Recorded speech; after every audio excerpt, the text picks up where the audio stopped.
سب سے پہلے جو معاملہ ہوا تو ہمارے علماء جو ہیں وہ از خود حکومتوں کے پاس گئے، یعنی رابطہ کیا اور اپنی تجاویز بھی پیش کیں اور اپنی خدمات بھی پیش کیں۔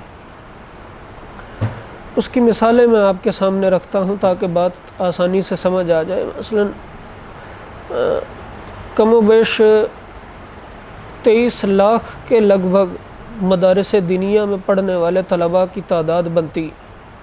23 لاکھ طلباء کی تعلیمی معاملات کو یکسر ختم کیا گیا، اور خوش قسمتی سے مدارس کے اساتذہ اور طلباء کے درمیان جو کمبینیشن ہے نا، جو احساس کا ایک تعلق ہے، وہ بہت مضبوط ہوتا ہے بنسبت اسکول و کالج کے۔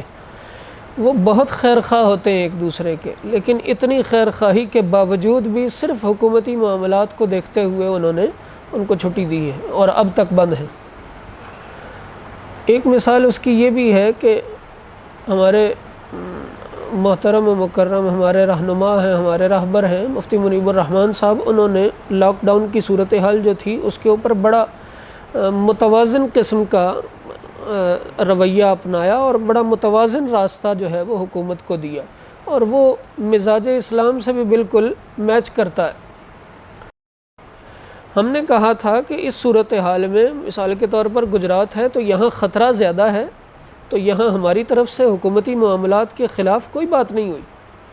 ہم جانتے ہیں کہ ایسے معاملات ہیں اس کے مطابق جہاں کرونا کا کوئی بیمار بندہ موجود نہیں ہے، جہاں قرب و جوار کے اندر اس کا اندیشہ بھی اتنا زیادہ نہیں ہے، وہاں کیا وجہ ہے کہ وہاں کی مسجدوں کو بند کر دیا جائے؟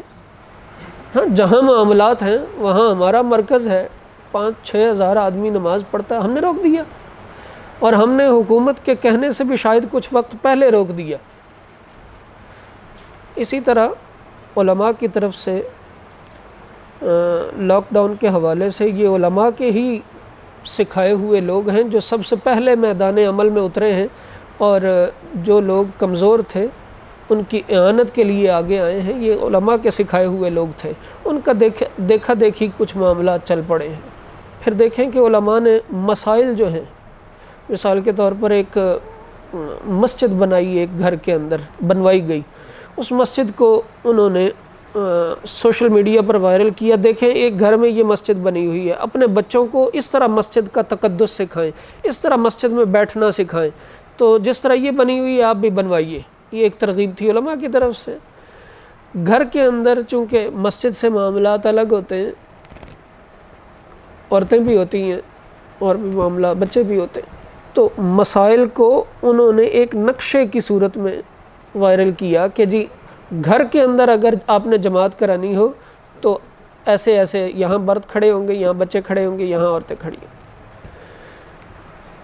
اسی طرح ایک مثال یہ بھی ہے کہ ہم نے بھی یہاں کہا، علماء بھی کہہ رہے ہیں کہ یہ تو بڑا اچھا موقع ہے۔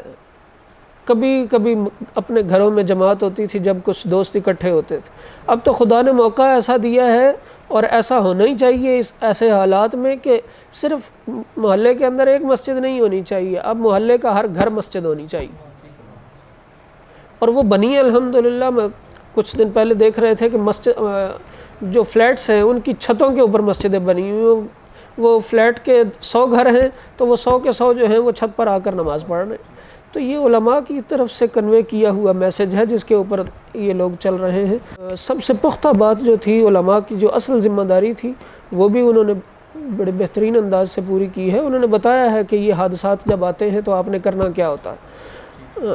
عیدگاہ کی طرف سے میرا خیال ہے کرونا کا اعلان ہونے سے بھی 2 ہفتے پہلے ہم نے اس پر گفتگو کر دی تھی جمعے میں کہ ایسی صورتحال ہو تو اسلام کے احکام کیا ہیں، رسول اللہ نے فرمایا کیا ہے، ہمارا طرز عمل کیا ہونا چاہیے۔